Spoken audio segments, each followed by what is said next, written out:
Muy buenas noches. Vamos a empezar con la exposición de este tema de sistemas de alcantarillado sanitario como último tema del avance de la materia.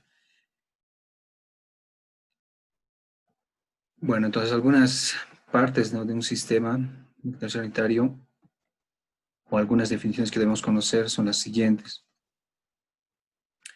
Por ejemplo, un afluente va a ser el agua residual, o sea, las aguas de las viviendas, ¿no?, las aguas negras, las aguas grises que van a ingresar a una planta de tratamiento, ¿no? Entonces el afluente es el ingreso a una planta de tratamiento con aguas residuales.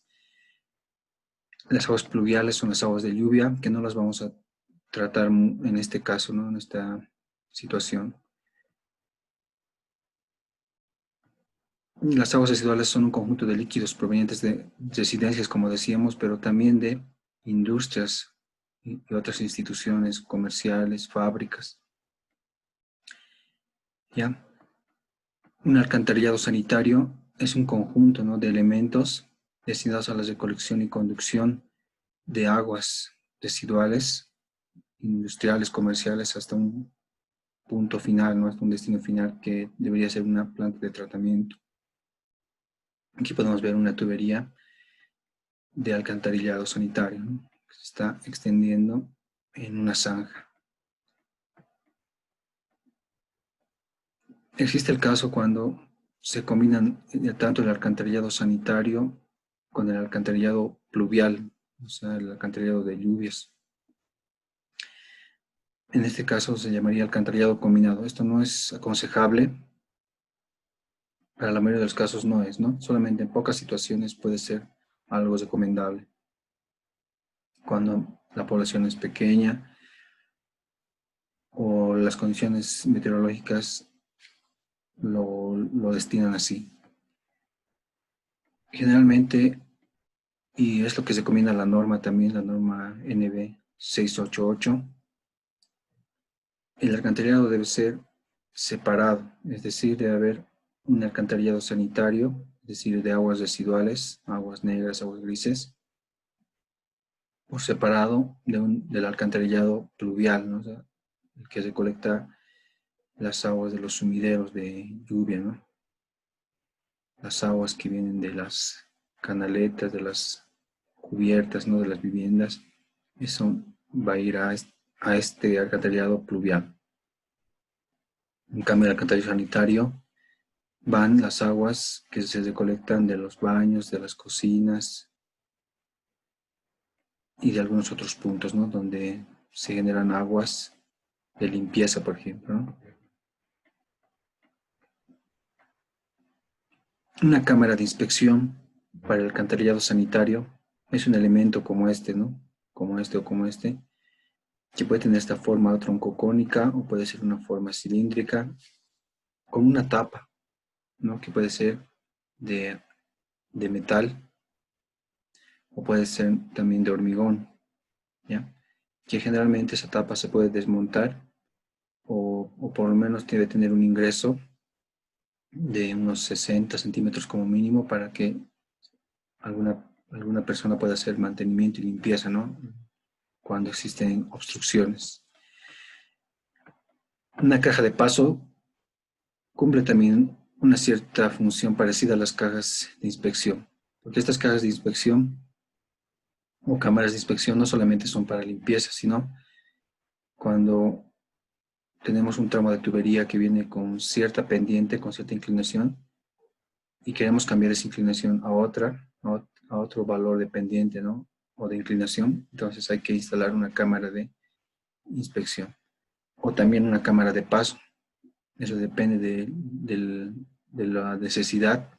Estas cámaras de inspección se instalan a cierta distancia como máximo, ¿no? En la norma boliviana NB 688 nos dice, ¿no?, a qué distancia hay que instalar estas cámaras de inspección, y depende del diámetro, ¿no?, el diámetro que tengan. Su máxima separación está alrededor de los 200 metros, pero hay otras separaciones más pequeñas, más cortas, dependiendo del diámetro, como les decía. Ahora, las cajas de paso Se puede instalar también en puntos donde haya cambio de pendiente, ¿no? Una tubería con baja pendiente, cambiar a otra tubería con más pendiente, o cambiar de dirección, ¿no? Una tubería que estaba viniendo en esta dirección, cambiarlo ahora a 90 grados, digamos, cambiarle esa dirección de flujo. Entonces, en vez de instalar codos, no se instalan codos, sino se instalan estas cámaras o estas cajas de paso. Las cajas de paso, sin embargo, son cerradas, ¿no? Entonces, no se pueden inspeccionar por dentro.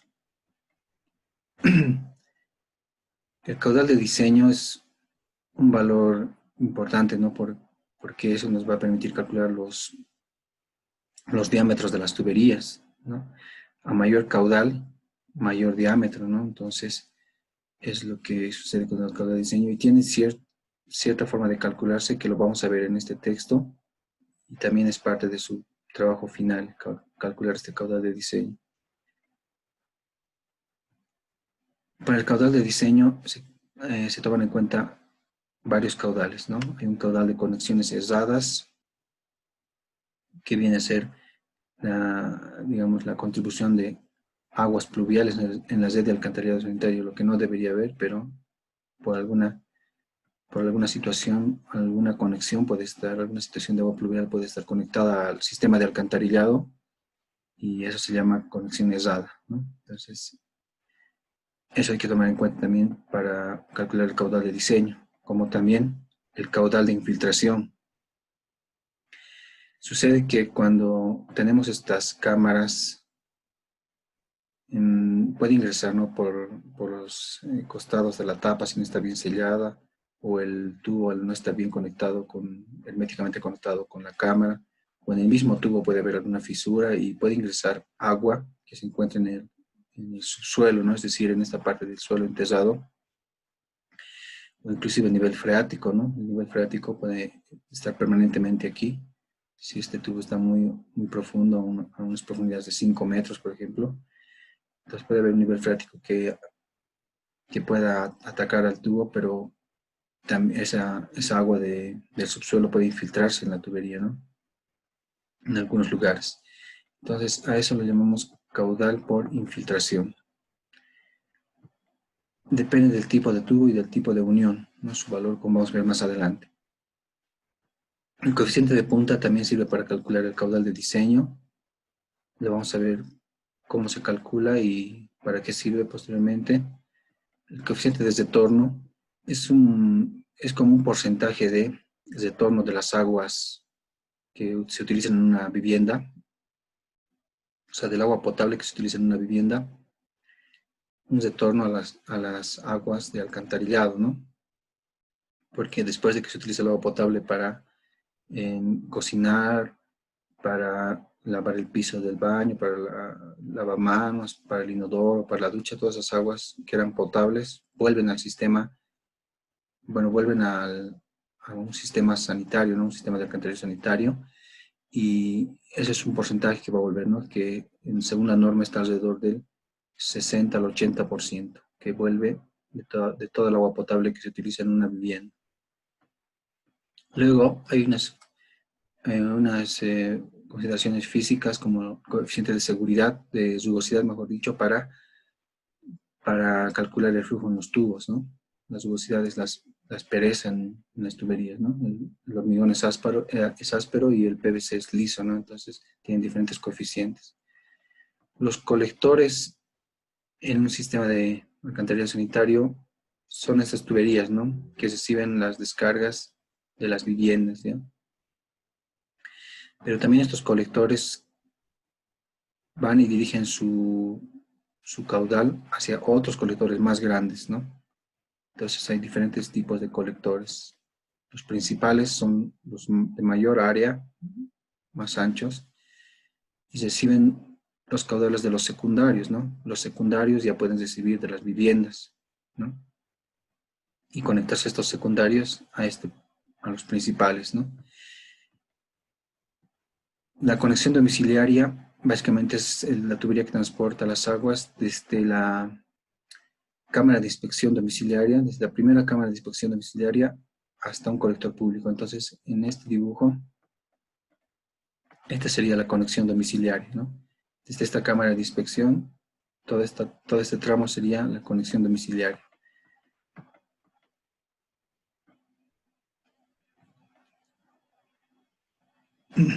Ahora, para las aguas residuales, como les decía, pueden haber aguas de este tipo de las viviendas, pero también en industria se puede generar aguas residuales, es decir, aguas ya sucias o contaminadas, con químicos inclusive. Entonces las industrias tienen que tener su propio tratamiento previo a desechar esas aguas y arrojarlas o contribuir al caudal en los alcantarillados, ¿no?, públicos.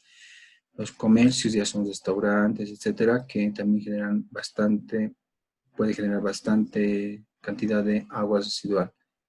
O instituciones como colegios y otras instituciones públicas que generan también más que una vivienda, ¿no? Entonces son casos importantes porque cada uno genera una gran cantidad o puede generar una gran cantidad de agua residual. Ahora, al momento de instalar una tubería de alcantarillado sanitario, para hacer los levantamientos topográficos y luego la instalación, hay ciertas medidas que hay que considerar, ¿no? O ciertos puntos que hay que considerar para luego la instalación de la tubería. Por ejemplo, el último punto superior de la tubería, este punto y este plano son importantes porque encima de esto va a haber un recubrimiento de tierra, ¿no? Encima de este plano de acá. Entonces ese recubrimiento de la norma nos dice cómo debe ser, cómo debe hacerse, ¿no? Con tierra cernida, después tierra normal. De esa manera, este punto y este plano se llaman claves, ¿no? Punto clave y todo esto el plano clave, ¿no? O, o este punto también cota clave, ¿no? Otra cota importante es la cota de solera, que sería esta parte, este punto de abajo, que está dentro de la sección circular, ¿no?, de la tubería. Entonces este punto más bajo se va a llamar cota de solera, ¿ya? Es por donde el punto más bajo por donde va a circular el caudal, ¿no?, el flujo de aguas residuales. El efluente, que es parecido al afluente, pero en este caso el efluente ya es la salida de las aguas que han sido tratadas en una planta de tratamiento de aguas residuales, ¿no? Esas plantas de tratamiento tratan los líquidos y los descontaminan de sólidos, de químicos, de agentes biológicos, de tal manera que pueda ser luego vertida toda el agua ya que sale por el efluente, puede ser vertida hacia un punto de cauce natural o de contención natural, como puede ser el lago Titicaca o un río. Pero esas aguas que se vierten a los lagos, a los ríos o a otros flujos naturales deben ser tratadas previamente, ¿no? Es importante eso, para que el agua que salga sea lo más pura posible. Ya los emisarios son justamente los conductos que llevan las aguas residuales hasta la planta de tratamiento. El último tramo de tubería se puede decir que va a conectarse a la planta de tratamiento de aguas residuales. Es importante también trabajar con entibados en algunos casos, como podemos ver aquí en la figura. Estas estructuras evitan, ¿no?, que haya un derrumbe en las paredes, porque estas profundidades pueden ser, como les decía, hasta de 5 metros. Entonces hay peligro a veces, ¿no?, de que la tierra o el suelo se desprenda y puede inclusive ocasionar accidentes, ¿no?, a los obreros. Entonces es aconsejable realizar entibados según lo que nos indica la norma, ¿no? Tiene también hay unas tablas, ¿no?, donde nos podemos dar cuenta en qué casos hay que hacer el entibado.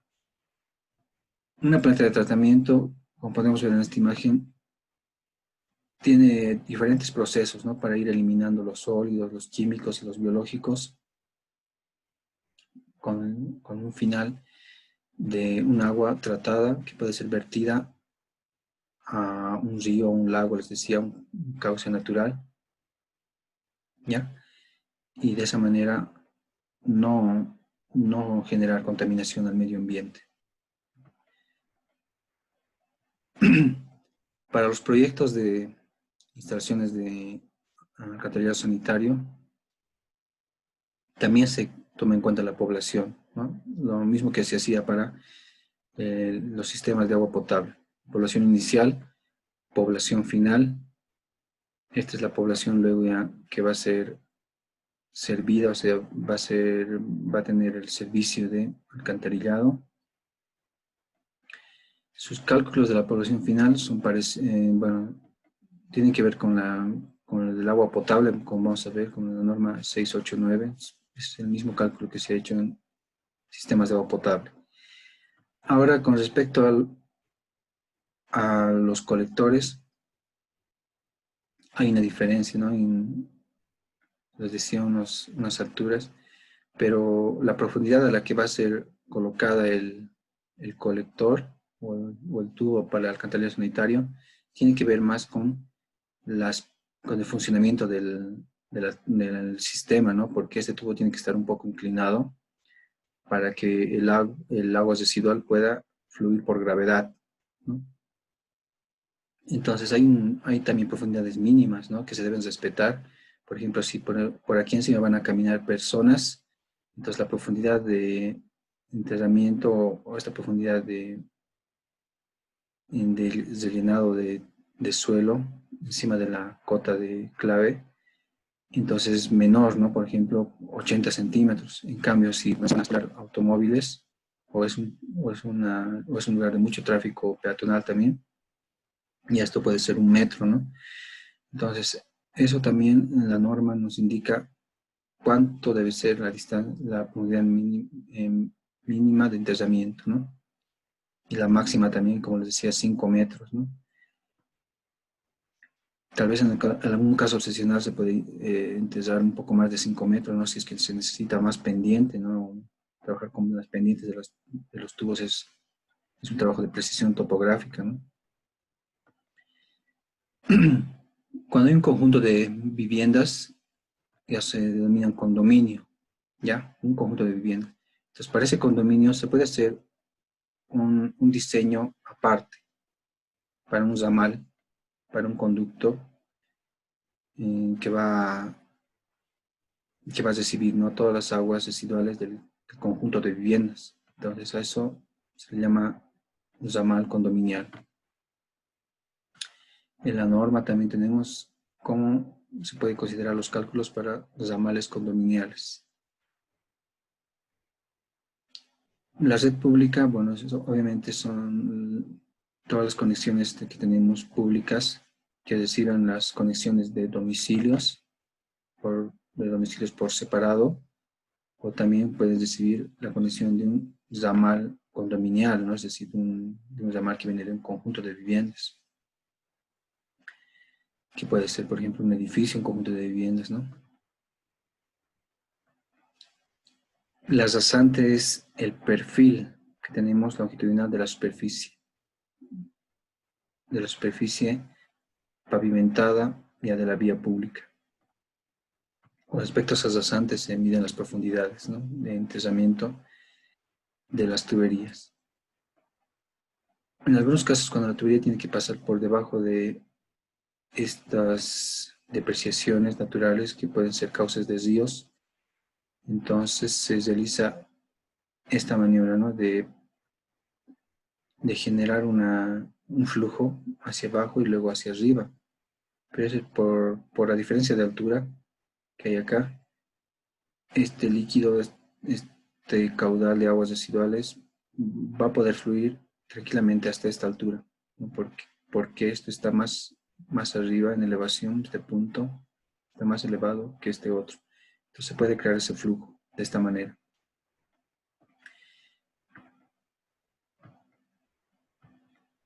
Un concepto importante que no se ha tomado en cuenta en los sistemas de agua potable, específicamente no se ha tomado en cuenta, sí, claramente, pero ahora sí se maneja con más precisión en estos sistemas de alcantarillado porque tienen un funcionamiento por gravedad, ¿no? Como decíamos, esta tubería, por ejemplo, para que funcione, tiene que estar un poco inclinada, ¿no? Hacia su largo, no debe ser horizontal al 100%, ¿no? Debe tener un poco de inclinación. Esa inclinación puede ser por lo menos del 1%, hasta inclusive el 0,75% de inclinación tuvo para que el agua, o el líquido, mejor dicho, el agua residual, pueda fluir. Entonces, al fluir, como son pendientes tan pequeñas, pueden acumularse aquí, ¿no? En la parte de abajo, partículas de suelo o, u otras partículas, ¿no? Y eso puede obstruir luego el flujo. Entonces, para que no se vayan acumulando aquí las partículas de suelo o otros, el mismo líquido debe arrastrar esas partículas. Y eso se llama fuerza de arrastre o fuerza tractiva o tensión tractiva. Es la fuerza que hay en esta parte donde el líquido de agua residual toca a la parte baja, las partes bajas del conducto para arrastrar los sedimentos, ¿no? Y de esa manera poder hacer una autolimpieza. Entonces, esta tensión tractiva tiene que cumplirse con un valor determinado, mínimamente un pascal, según lo que nos dice la norma, es lo que debe valer la tensión tractiva en cualquier parte del sistema de alcantarillado.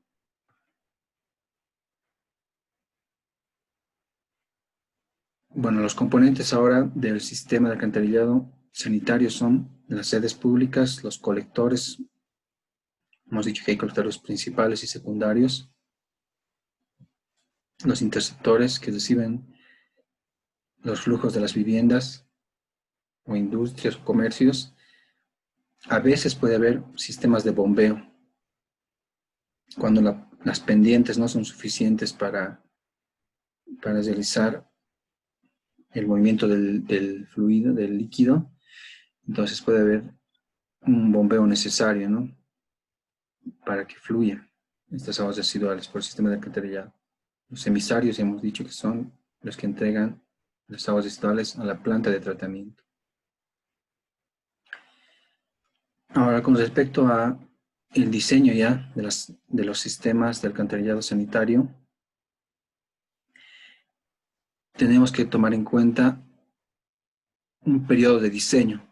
Al igual que toda obra, las partes de un sistema de alcantarillado, es decir, los tubos, las cámaras de inspección, los sistemas de bombeo, si es que existen, tienen una vida útil, ¿no?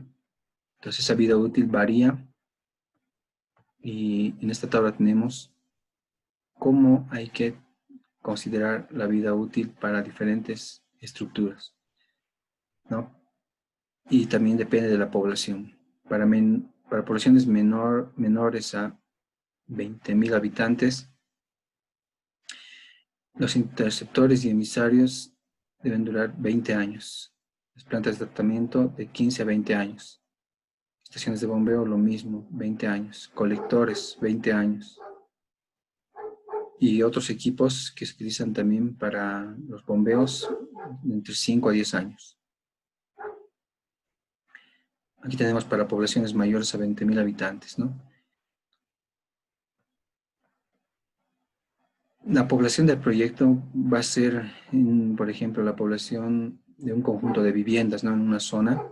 Entonces, ahí hacemos un registro estadístico de la población actual y a esa población hay que calcularle la población futura. ¿Dentro de cuánto? Dentro de unos 20 años, porque como están viendo aquí los colectores y las estructuras principales, van a tener un tiempo de vida de aproximadamente 20 años. Entonces la población futura hay que calcular a 20 años. Con un índice de crecimiento, ¿no? Parecido a lo que hacíamos en sistemas de agua potable, hay que tomar en cuenta un índice de crecimiento por lo menos de 1%, si es que no se tienen datos estadísticos del INE, ¿no? Del Instituto Nacional de Estadística. Si no hay esos datos censos y se puede calcular con esos datos estadísticos. No sé si se puede calcular el índice de crecimiento, entonces se utiliza el dato estadístico real del INE, ¿no? Pero si no existe ese dato, mínimamente 1%. O también se pueden tomar parámetros de localidades o zonas vecinas, ¿no? Que sí tienen datos estadísticos y tomar en cuenta ese índice de crecimiento, que generalmente es el 2%, 3%, sí, son índices de crecimiento no muy altos, ¿no? Por eso el mínimo es 1%. Entonces se calcula una población futura para que el sistema de alcantarillado abastezca a la población futura, ¿no? No solamente tiene que abastecer a la población actual, sino tiene que estar proyectada para 20 años al futuro. Bueno, para el cálculo de poblaciones se utilizan las mismas fórmulas que en el sistema de agua potable, ¿no? En la norma NB 689 hemos utilizado estas fórmulas para el cálculo de población futura. Entonces ahora lo mismo vamos a utilizar. De esa manera obtenemos un valor de habitantes, ¿no? A 20 años en el futuro. Aquí están las recomendaciones para utilizar el método aritmético, el geométrico, el exponencial. Entonces, los que para poblaciones hasta 10.000 habitantes se puede utilizar el aritmético y el geométrico, ¿no? Hasta el exponencial inclusive, ¿no? Y de esa manera se va trabajando. Para poblaciones muy grandes ya se utilizan otras fórmulas, o se puede utilizar esta fórmula que es más compleja, ¿no? La curva logística. Ahora, para calcular los sistemas de alcantarillado, les decía hace rato que existe un porcentaje de agua, ¿no? De agua potable que se utiliza en las viviendas, que se torna luego esa agua, después de haber sido usada, vas a obtener el sistema de alcantarillado sanitario. Y está alrededor del 60 a 80% ese porcentaje de retorno. Entonces, este valor se utiliza como coeficiente para las fórmulas. ¿Ya? Se utiliza como un valor en forma de coeficiente. Ya no se utiliza, digamos, el 80% con ese valor, sino el 0,80, ¿no? Eso ya sería en tanto por 1, en cambio aquí es en tanto por 100. Ya, entonces aquí también tenemos una fórmula para realizar uno de los caudales, para calcular uno de los caudales que se llama el caudal medio diario. Bueno, son tres fórmulas en realidad. Cualquiera de las tres se puede utilizar. Por ejemplo, la primera toma en cuenta una dotación diaria de agua potable. P va a ser la población, ¿no? Y finalmente C, como dice acá, es el coeficiente de retorno adimensional. Entonces, este cálculo, por ejemplo, el de la primera fórmula, esta P y esta dotación sobre 86.400 nos da el caudal de agua potable que recibe una cierta población, ¿no? Pero si ese caudal de agua potable lo multiplicamos por el coeficiente de retorno, entonces todo este valor ya nos da el caudal de agua residual para luego tomarlo en cuenta en el sistema de alcantarillado. Así que este valor ya corresponde al sistema de alcantarillado, pero tomando como cálculos también el abastecimiento de agua potable.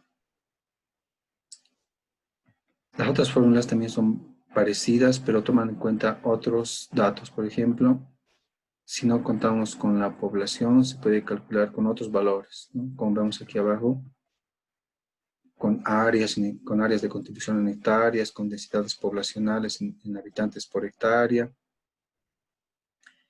¿ya? O número de lotes, ¿ya? Y de esa manera se puede calcular con diferentes situaciones el caudal medio diario. Pero lo vamos a calcular nosotros con esta primera fórmula, porque vamos a poder contar con el número de habitantes, que es la P, número de habitantes. La dotación se obtiene de una tabla, como vamos a ver ahora, una tabla de agua potable, ¿no? Todo esto, desde la P hasta aquí abajo, es de agua potable. Así que la dotación de agua potable está en la norma 689. Y el coeficiente de retorno C es este valor, ¿no? De 60 a 80% que retornaría al sistema de alcantarillado. La dotación de agua potable está justamente acá, ¿no? Por ejemplo, para el altiplano, como sería La Alto y La Paz, depende del número de habitantes. Ahí está la dotación de agua potable por cada habitante, ¿no? Esto está en litros por habitante y por cada día. Ya, esta tabla. Bueno, abajo en el ejemplo está más claro el uso de esta tabla.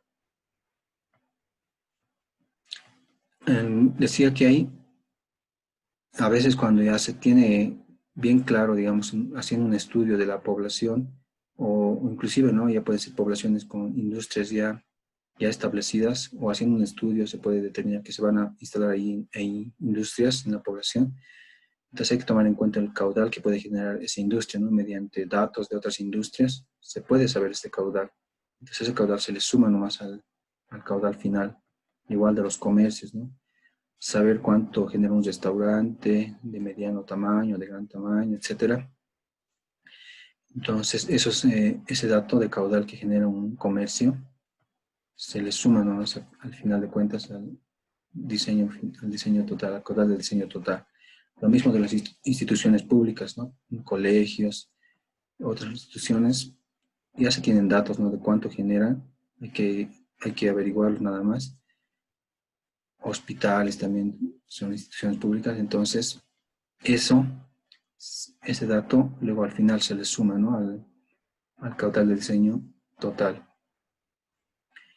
Las infiltraciones, ya hemos dicho que son debidas a que en el subsuelo, el agua del subsuelo se puede infiltrar a las tuberías de alcantarillado por las juntas, por las uniones de las tuberías, por las paredes de las tuberías a veces, cuando son de hormigón, y en las cámaras de inspección. Entonces hay varios lugares donde se puede infiltrar el agua del subsuelo adentro de las tuberías sanitarias. Entonces eso agrega más caudal, ¿no?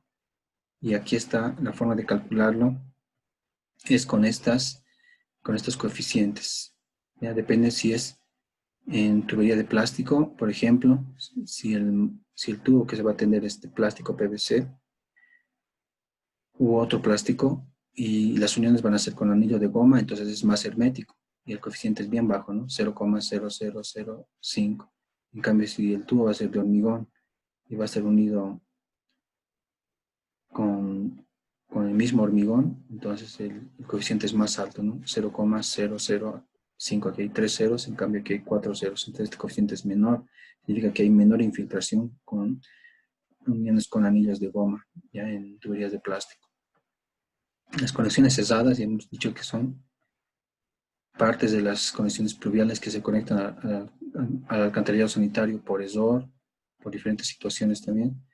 Entonces, eso genera también un extra, ¿no? Que sería un 5 al 10% del caudal máximo horario. Este caudal máximo horario tiene su forma de calcularse mediante el coeficiente de punta. Este coeficiente de punta se determina con ayuda de estas fórmulas. ¿Ya? La fórmula de Harmon, de Babic, todas son para calcular el coeficiente M, que es el coeficiente de punta. Con este coeficiente de punta, al final de cuentas, se trabaja en esta ecuación. QMH es igual a M, que es el coeficiente de punta, por QMD. Este coeficiente, este caudal medio diario, es el que estaba hace rato demostrado con el caudal de agua potable por el coeficiente de retorno, ¿no? Ese es el QMD, lo vamos a ver en el ejemplo. Se multiplica con el coeficiente de punta para obtener el caudal máximo horario. Y este es el valor final que debemos obtener ya para el cálculo luego posterior de las tuberías. Entonces este es el valor que hay que hallar.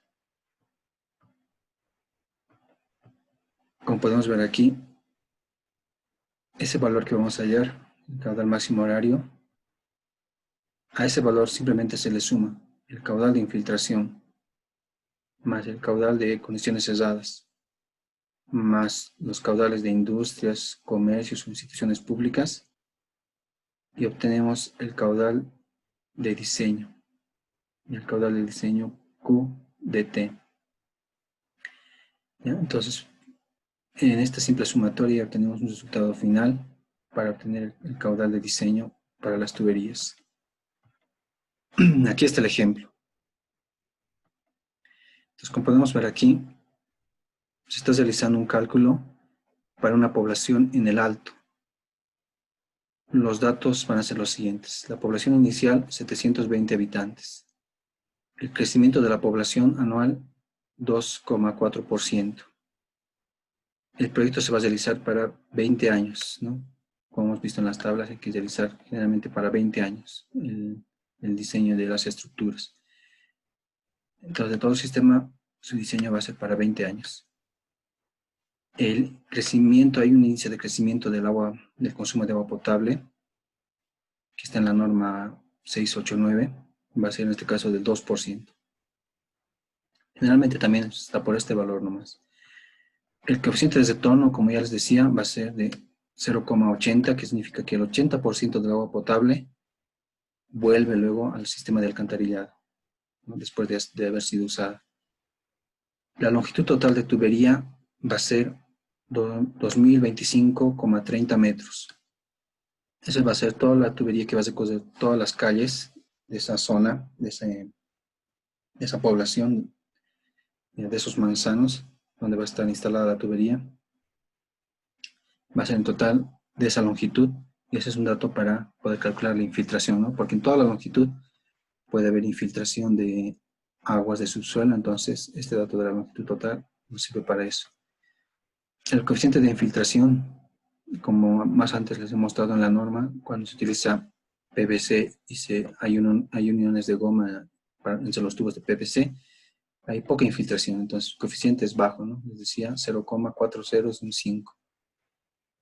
El coeficiente de conexiones erradas va a ser 0,10, que significa que 10%, vamos a tomar como si fuese 10% del caudal medio diario, el valor de conexiones erradas, ¿no? que se adiciona al caudal total en los tubos de alcantarillado sanitario.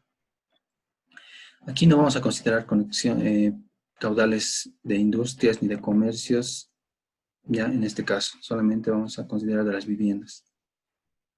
Entonces, ¿cuál es la solución? Como les acabo de mostrar ese dato, sumar, ¿no? El caudal máximo horario más el caudal de infiltraciones más el caudal conexiones cesadas, y esto lo vamos a tomar como cero, ¿no? Como si no hubiese industrias ni colegios, una zona pequeña, ¿no? En esa zona no hay ni colegios, ni industrias, ni restaurantes, pura viviendas.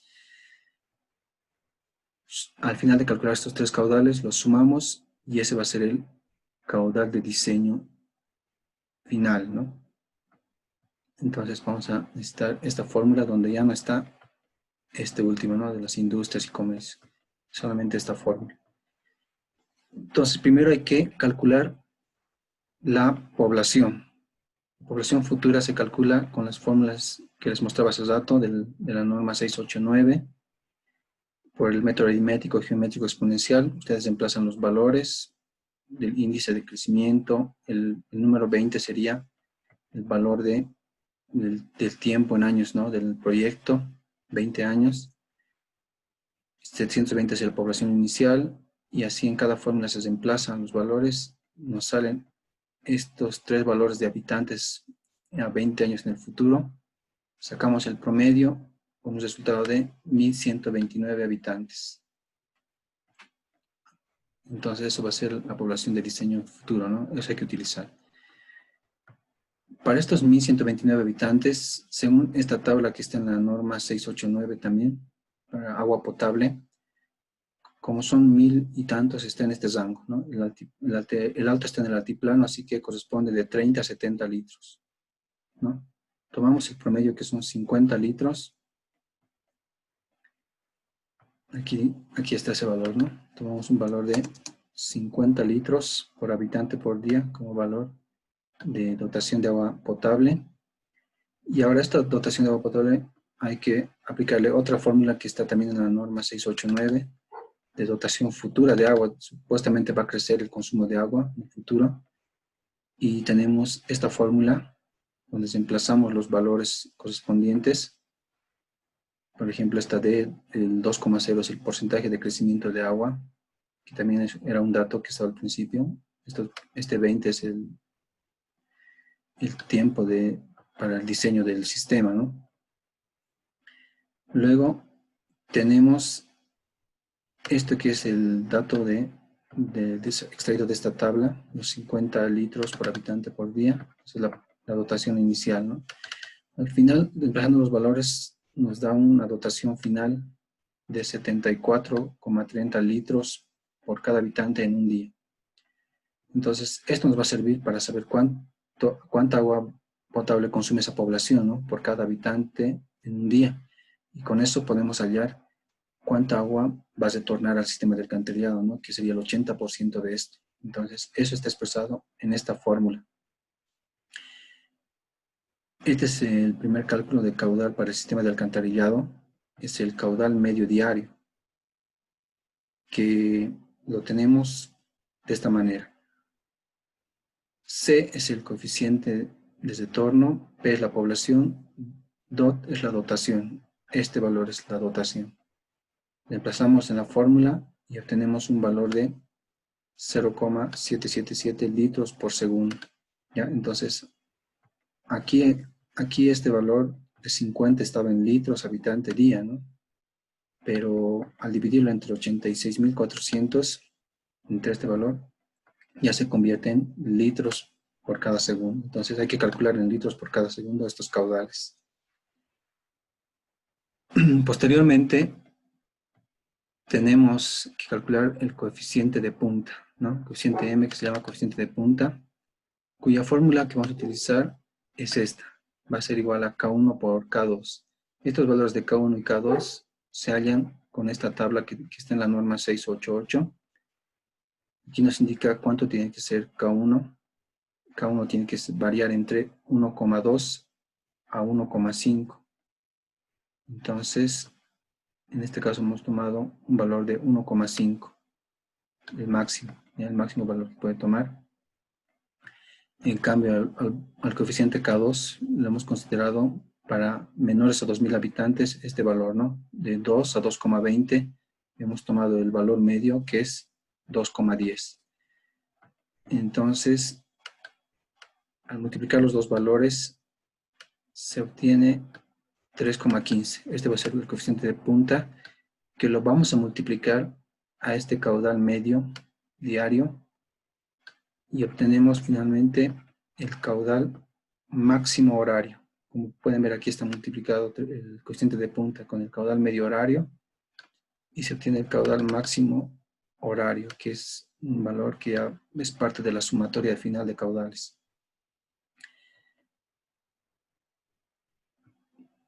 Otro caudal, aparte del caudal máximo horario, hemos dicho que es el caudal de infiltración, ¿no? Ese caudal de infiltración se calcula simplemente multiplicando un coeficiente por la longitud total de tubería. Este coeficiente se halla de esta tabla, donde nos indica, les mostraba hace rato también lo mismo, que para tubería PVC y anillo de goma hay que tomar este valor y multiplicarlo a ese valor por la longitud total de tubería. En este ejemplo, la longitud total de tubería es de 2.025,30 metros, ¿no? Que son todas las tuberías que van a recorrer las calles para esta zona, ¿no? Para este conjunto de viviendas.